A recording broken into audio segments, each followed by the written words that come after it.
नमस्कार मंडळी, एक्सेल सिम्प्लिफायर या यूट्यूब चॅनलमध्ये तुम्हा सर्वांचं मनापासून स्वागत आहे.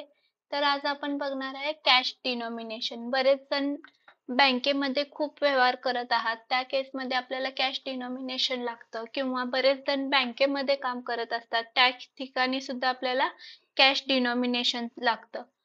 परंतु आपण मॅन्युअली काय करतो, आता 500च्या किती नोट आहेत तर ते कॅल्क्युलेटरवर आपण कॅल्क्युलेट करत बसतो. तर याचा मध्ये आपण वेळ न वाया घालता आपण काय केलं पाहिजे, एक्सेलचा यूज करून आपण कॅश डिनॉमिनेशन काही सेकंदात करता आलं पाहिजे.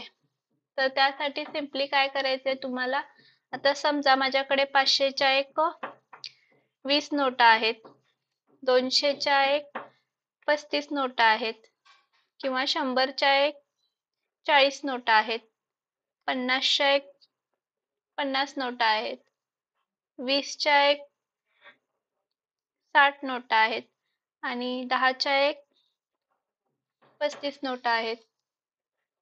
10चे कॉइन माझ्याकडे नाही आहेत तर मी 0 टाकेल.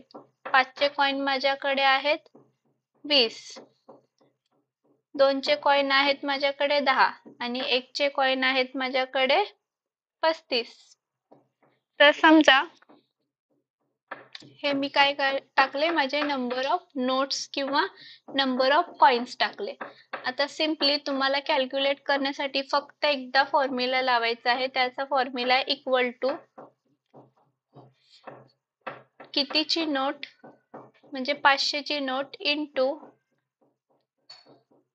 नंबर ऑफ नोट्स म्हणजे 500च्या 20 नोटा equal to 500 into number of note. Enter केलात, त्याच्यानंतर सिम्पली तुम्हाला काय करायचंय, याला सिलेक्ट करून या ठिकाणी डबल टॅप केलात तर तुम्हाला सगळ्याचा काय मिळून जाईल, टोटल मिळून जाईल. आता टोटल करण्यासाठी फॉर्म्युला काय आहे, equal to SUM sum open bracket first cell address colon म्हणजे उभे 2 dot last cell address bracket close enter.